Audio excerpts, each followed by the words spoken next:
കത്തിനെ പൂർണ്ണ വിശ്വാസത്തോടെ അല്ല കോൺഗ്രസ് നേതൃത്വം കാണുന്നത് എന്നാണ് കെ.ആർ. സാജു തിരുവനന്തപുരത്ത് നിന്ന് എന്നോടൊപ്പം ചേരുന്നു.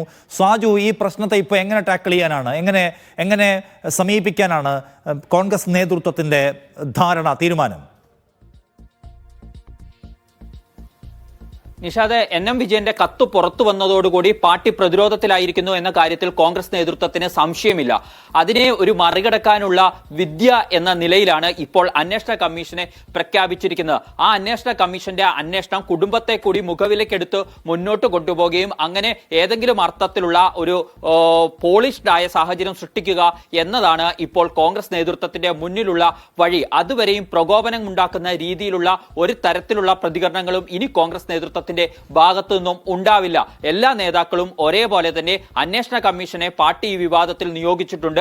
അതിന്റെ റിപ്പോർട്ട് വരട്ടെ, അതിനപ്പുറത്തെ അത് റിപ്പോർട്ട് വന്ന ശേഷം പരിശോധിച്ച് ആർക്കെങ്കിലും വീഴ്ച പറ്റിയിട്ടുണ്ടെങ്കിൽ നടപടിയെടുക്കാം എന്ന നിലയിൽ മാത്രം പ്രതികരിച്ച് മുന്നോട്ട് പോകാനുള്ള തീരുമാനമാണ് എടുത്തിരിക്കുന്നത്. ഏതെങ്കിലും അർത്ഥത്തിൽ കുടുംബത്തിന്റെ വികാരങ്ങളെ വ്രണപ്പെടുത്തുന്ന രീതിയിലുള്ള സംസാരം ഒരു നേതാവിന്റെ ഭാഗത്തുനിന്നും ഉണ്ടാവരുത് എന്ന നിർദ്ദേശം പോലും നൽകിയിട്ടുണ്ട്. ഇപ്പോൾ കുറച്ചു മുമ്പ് നമ്മളോട് സംസാരിക്കുമ്പോൾ രമേശ് ചെന്നിത്തല ആ സമീപനം സ്വീകരിക്കുന്നുണ്ട്.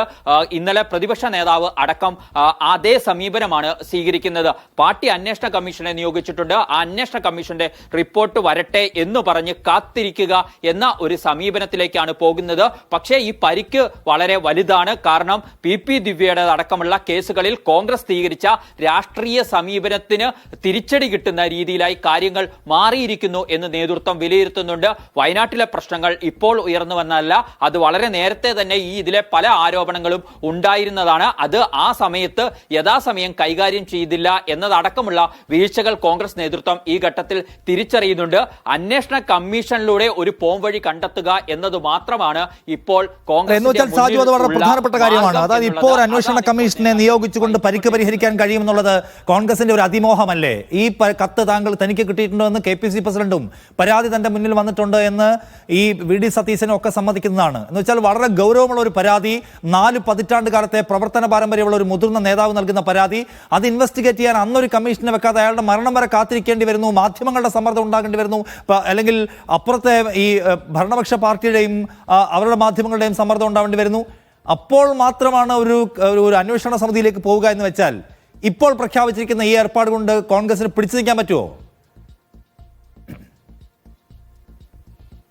നിഷാദ, ഇപ്പൊ കത്ത് കിട്ടി എന്ന് സമ്മതിച്ചിരിക്കുന്നത് എൻ.എം. വിജയന്റെ മരണശേഷം കത്ത് ലഭിച്ചു എന്നതിനെ കുറിച്ച് മാത്രമാണ്. പരസ്യമായി കത്ത് ലഭിച്ചു എന്ന കാര്യത്തിൽ സമ്മതം നൽകുന്നത്. പക്ഷേ ഈ വിവാദങ്ങൾ ഇതിനു മുന്നേ ഉയർന്നു വന്നതാണ്. പക്ഷേ അത് എന്നേക്കുമായി ഇല്ലാതാക്കുന്ന രീതിയിലുള്ള നടപടികളിലേക്ക് നേതൃത്വത്തിന് പോകാൻ, അല്ലെങ്കിൽ ആ പ്രശ്നം പരിഹരിച്ച് മുന്നോട്ട് പോകാൻ കഴിഞ്ഞില്ല എന്നത് വയനാട്ടിലെ കോൺഗ്രസ് നേതൃത്വത്തിന്റെ വീഴ്ചയാണ്. ഒപ്പം KPCC നേതൃത്വത്തിന്റെയും ഒക്കെ വീഴ്ചയായി തന്നെ കണക്കാക്കപ്പെടുകയാണ്. അവിടെയാണ് ഇപ്പോൾ ഒരു അന്വേഷണ കമ്മീഷനെ കൊണ്ട് മാത്രം പരിഹരിച്ചു പോകാൻ കഴിയുമോ എന്ന ആശങ്ക നിഷാദ് ചോദിച്ചതുപോലെ തന്നെ കോൺഗ്രസ് നേതാക്കൾക്ക് ഇടയിലുമുണ്ട്. അന്വേഷണ കമ്മീഷന്റെ റിപ്പോർട്ട് എന്തു തന്നെയാണേലും അത് മുഖവിലേക്കെടുക്കാൻ എല്ലാവരും തയ്യാറാവില്ല എന്നതും ഉറപ്പാണ്. സ്വാഭാവികമായും സർക്കാർ ഭാഗത്ത് നിന്ന് ഈ കേസുമായി ബന്ധപ്പെട്ട് എന്തൊക്കെ നടപടികൾ ഉണ്ടാവും, പോലീസിന്റെ അടുത്ത നീക്കം എന്താവും, അതൊക്കെ എത്രത്തോളം കോൺഗ്രസിനെ പ്രതിരോധത്തിലാക്കും എന്നതടക്കമുള്ള ആശങ്കകൾ ഉണ്ട്. പക്ഷേ അപ്പോഴും ഈ ലഭിച്ചിരിക്കുന്ന കത്തിൽ ചില അവ്യക്തമായ ഭാഗങ്ങൾ ഉണ്ട് എന്ന വാദമാണ്